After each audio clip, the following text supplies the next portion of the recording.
स्पॉन्सरी and सेवा सदन जिले का एकमात्र स्कूल जो आपके बच्चों को न्यूनतम फीस में गुणवत्तापूर्ण शिक्षा प्रदान करता है। प्रवेश हेतु संपर्क। मध्य प्रदेश के बुरहानपुर में भाजपा प्रदेश प्रवक्ता व विधायक अर्चना जेटली ने प्रेस कॉन्फ्रेंस ली।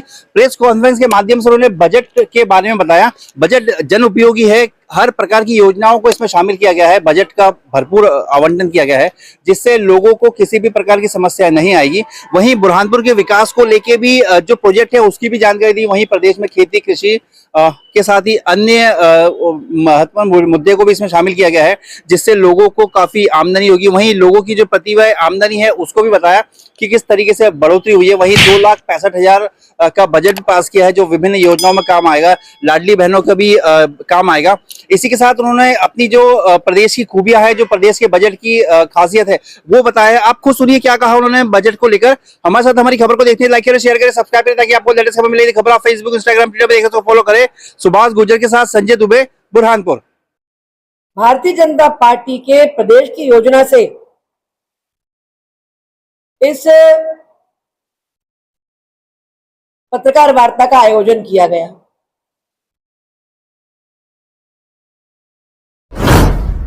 और मैं कल यहां उपस्थित नहीं रह सकी, इसलिए हम लोग आज मिल रहे हैं शेष प्रदेश में। कल ये प्रेस कॉन्फ्रेंस सारे प्रदेश में हो चुकी।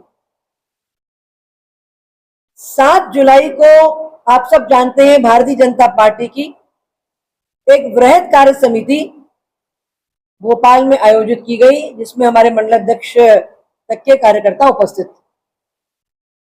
उस कार्य समिति में 2 प्रस्ताव रखे गए जिन प्रस्ताव के बारे में मीडिया के मित्रों से प्रदेश के स्तर पर तो बात हुई, वहां भी एक प्रेस कॉन्फ्रेंस मैंने वहां भी करी थी। पर पार्टी की योजना यह थी कि जो हमारे जिला स्तर के पत्रकार साथी हैं उनका भी बहुत महत्वपूर्ण रोल रहता है प्रजातांत्रिक व्यवस्थाओं को, प्रजातांत्रिक दृष्टि से जनता की समस्याओं को, जनता की समस्याओं के समाधानों को उजागर करने के लिए, हाईलाइट करने के लिए। तो इसलिए आप सबकी इसके साथ में उन दोनों प्रस्ताव के बारे में विस्तार से चर्चा करने के लिए मैं आज आपके बीच उपस्थित हुई। पहला प्रस्ताव जो रखा गया, हमारी प्रदेश की महामंत्री बहन कविता पाटीदार जी ने प्रस्ताव रखा और उस प्रस्ताव को अगर हम निचोड़ कहें तो यह था कि पूर्ण विजय का ऐतिहासिक प्रदर्शन, कार्यकर्ताओं का समर्पण और जनता का समर्थन। तीसरी बार प्रधानमंत्री मोदी जी बने, ये कहने को तो देश के इतिहास में दूसरी बार हुआ कि कोई व्यक्ति तीसरी बार लगातार प्रधानमंत्री के पद को सुशोभित करने के लिए जनता से आशीर्वाद पाए। पर मैं तो सोचती हूं ऐसा अपने आप में ये विलक्षण था और 2062 की जो 1962 की जो स्थितियां थी उससे ये स्थितियां भिन्न थी और एक प्रकार से चुनाव का परिणाम ऐसा था जैसे भगवान भारत के साथ हो। और मित्रों, आज हम सब देख रहे हैं कि माननीय मोदी जी के शब्दों में ही कहूं तो प्रधानमंत्री बनने के बाद जब उन्होंने संसद में संबोधित किया तो उन्होंने कहा कि मेरा तीसरा कार्यकाल आने वाले 1000 वर्षों में भारत की समृद्धि और भारत के सुख और भारत की सर्वोत्तम स्थितियों का की नींव रखने वाला मेरा ये तीसरा कार्यकाल होगा। तो ये विजन जो ऐसा प्रधानमंत्री के जी का हमारा है कि वो आज का नहीं, वो बहुत दूर तक का सोचते हैं और साथ में तत्काल इमीडिएट अवेलेबल इश्यूज को तो उन्होंने कैसा एड्रेस किया है वो विगत हमने 10 सालों में देखा ही। मित्रों, एक बात और आपके ध्यान में लाना चाहूंगी कि चुनाव के समय भारतीय जनता पार्टी के पास विकास था, विचार था, सेवा थी, बड़े लक्ष्य थे और वहीं भारतीय जनता पार्टी के विरोधियों के पास भ्रम था, नकारात्मकता थी, झूठ था और एक प्रकार से सोशल मीडिया का दुरुपयोग था। उनके पास कोई बताने के लिए देश की जनता को था नहीं कि हम चुने गए तो हम क्या करेंगे। और मुझे ये आपके सामने इसको अंडरलाइन करना इस समय उचित लगता है कि जब दशकों पहले यह स्थिति बनी थी तब एक प्रकार से कोई विरोधी दल देश के अंदर ही नहीं था, सब अपने बुनियादी दिनों में थे। और आज अंतर्राष्ट्रीय दृष्टि से भी जो भारत का हित नहीं चाहते हैं, वे सारी शक्तियां हमारे विरोधी दलों के साथ मिलकर भारतीय जनता पार्टी का और प्रधानमंत्री जी के उत्कर्ष के खिलाफ वो बड़ी योजना से, दुर्योजना से वे काम कर रहे थे। और इसके साथ ही एक बड़ी मजेदार हास्यास्पद विषय है कि जिस पार्टी को 293 सीटें मिली और जिनसे 2.5 गुना कम सीटें जिस बालक बुद्धि के नेतृत्व वाली पार्टी को मिली, वे 99 पे प्रसन्न हो रहे हैं और वो उसकी जिम्मेदारी समझने के बजाय देश के बहुसंख्य समाज के खिलाफ पार्लियामेंट में अपमानजनक, गैर जिम्मेदारी की और भ्रष्टा योग्य टिप्पणियां कर रहे हैं, जो आपने मैंने हम सब ने सुनी। और मित्रों, हम न केवल देश में जीते बल्कि हमने उड़ीसा में भी सरकार पहली बार बनाने का, अकेले भारतीय जनता पार्टी की सरकार बनाने की हमने इतिहास रचा। साथ ही साथ हम अरुणाचल प्रदेश की सरकार हमने तीसरी बार बनाई। अब ये सारा देश का जो परिदृश्य है वो हमारे जैसे विशाल और विराट देश के पत्रकार मित्रों को, जब वो बुरहानपुर में भी हो, तब उनका परिदृश्य, उनकी दृष्टि एक दृष्टि से संपूर्ण देश की ओर रहना, सोच होना, समझ होना हम जैसे कार्यकर्ताओं के साथ साथ आप सबके लिए भी वो आवश्यक है, जरूरी है।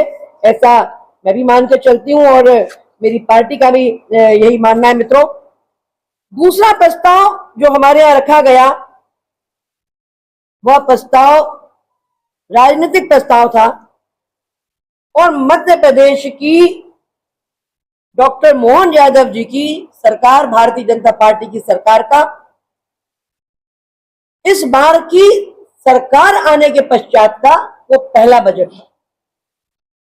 और साथियों, मध्य प्रदेश के इतिहास का वो सबसे बड़ा बजट था और मध्य प्रदेश के इतिहास का सबसे बड़ा बजट जो 3,65,000 करोड़ रुपए का बजट था, वो न केवल सबसे बड़ा बजट था बल्कि उस बजट के साथ में दृष्टि थी कि आने वाले 5 सालों में भारतीय जनता पार्टी की सरकार डॉक्टर मोहन यादव जी के नेतृत्व में इस सबसे बड़े बजट को भी दुगना करने जा रही। ये कॉन्फिडेंस था और ये बात करने की और सोच की जो साहस और क्षमता है वो भारतीय जनता पार्टी में ही है। कि प्रधानमंत्री जी ये नहीं कहते कि हम विकसित राष्ट्र बनाने का प्रयास करेंगे, वो कहते हैं विकसित राष्ट्र बनेंगे, ये मेरी घोषणा। इस जवाबदारी के साथ बात करना ये हमारी पार्टी की विशेषता है, जिम्मेदारी है और क्षमता है। और मुझे आप सबके सामने मैं बहुत विस्तार से इस पर अगर मैं बात करूं तो बताने के लिए तो मुझे मेरे पास बहुत कुछ है। और मैं आप सबको साथियों ये बताना चाहूंगी कि मध्य प्रदेश की कोटि कोटि जनता ने न केवल 29 में से 29 सीटें भारतीय जनता पार्टी को दी थी, बल्कि 29 में से 29 सीट देने के साथ साथ हमारे वोट का परसेंटेज भी, इस बार के चुनाव में हमारा वोट का परसेंटेज भी बढ़ा। और वो बढ़ा हुआ वोट का परसेंटेज हम सबके प्रति जिम्मेदारी, हमारी जनता के प्रति जिम्मेदारी को और भी महत्वपूर्ण बनाता है। मध्य प्रदेश की सरकार के बजट में सतत विकास और सेवा के बजट में मैंने इस बात के लिए मैं अपने वित्त मंत्री जी की प्रशंसा किन शब्दों में करूं। मेरा भी ये विधानसभा के अंदर चौथा कार्यकाल है। मैंने अपनी जिंदगी में बजट के समय ऐसा शोर शराबा, हुड़दंग, गैर जवाबदारी का व्यवहार नहीं देखा, पर सतत बिना रुके, बिना थके, बिना ऊपर देखे, बिना बिना जरा भी विचलित हुए हमारे वित्त मंत्री जी उस बजट का प्रस्तुतिकरण करते रहे। और वो बजट एक प्रकार से एक संतुलित बजट, ग्रामीण विकास और शहरी विकास के बीच का उसमें संतुलन था, और 5 साल की विजन के साथ साथ उसमें संपूर्णता थी, और साथ में परंपरा और टेक्नोलॉजी दोनों के बीच का, जिसको अंग्रेजी में कहते हैं मीटिंग टू एंड्स, दोनों सिरों को संभालने वाला ये बजट था। सेहत इंसान की और सेहत प्रकृति की दोनों ओर इस बजट में लक्षित किया गया है। और जैसा मैंने कहा आपको कि बड़ी संख्या में इस वर्ष हमारे शासकीय जो रिक्त पद हैं उनको भरने की योजना सरकार की है, जिसमें से पुलिस के ही कुछ 7,000 साढ़े 7,000 के करीब पद हैं, 40,000 पद स्वास्थ्य विभाग के हैं, 11,000 पद शिक्षा विभाग के हैं, और अन्य विभागों के ऐसे बहुत सारे पद हैं। और साथ में मित्रों, ये बजट जो 16% से अधिक बजट है विगत बजट से, इसमें कोई भी टैक्स बिना बढ़ाए इस बजट की स्थिति हम सब देख रहे हैं कि पहुंच पाई। और इस बजट में जो हमने देखा सिंचाई का, 7.5 लाख हेक्टेयर की सिंचाई बढ़कर 45 लाख हेक्टेयर तक पहुंची, और इस साल में वो 65 लाख हेक्टेयर तक पहुंचेगी, और 1 करोड़ हेक्टेयर तक आने वाले 4 सालों में पहुंचेगी। ऐसा इस बजट ने स्पष्ट तौर पर कहा, जो किसानों की आय और मध्य प्रदेश की समृद्धि से सीधा जुड़ा हुआ विषय। 1,465 रुपए थी, जो कि अब इसके 11 गुना प्रति व्यक्ति आय मध्य प्रदेश के जन जन की बढ़ी है। जो हम सबसे नीचे और सबसे पीछे देश में हुआ करते थे, आज हम देश के विकसित प्रदेशों की तुलना में हम अपने आप को सामने रखने की स्थिति में आज है। और अब माननीय मुख्यमंत्री जी ने दूध के लिए भी बोनस देने की घोषणा करी, और ये वर्ष जो हमारा वर्तमान में जो वर्ष है, ये गौवंश रक्षा वर्ष के रूप में मनाया जाएगा। और मैं आप सबकी उपस्थिति में इस बात के लिए मध्य प्रदेश की सरकार का आभार मानती हूँ, और हमने कार्य समिति में भी आभार माना कि जो 20 रुपया प्रति गौवंश गौशालाओं को उनके भरण पोषण की राशि दी जाती थी, वो दुगना करके 40 रुपये प्रति गौवंश मध्य प्रदेश की सरकार द्वारा की गई। आप सब जानते हैं सीएम राइस स्कूल 150 और 40 करोड़ रुपए की उसकी बिल्डिंग बन रही है, जो किसी भी प्राइवेट स्कूल को टक्कर देने के और उनसे बेहतर शिक्षा देने की स्थिति में आ रही। मित्रों, वर्षों से लंबित पार्वती, काली सिंध, चंबल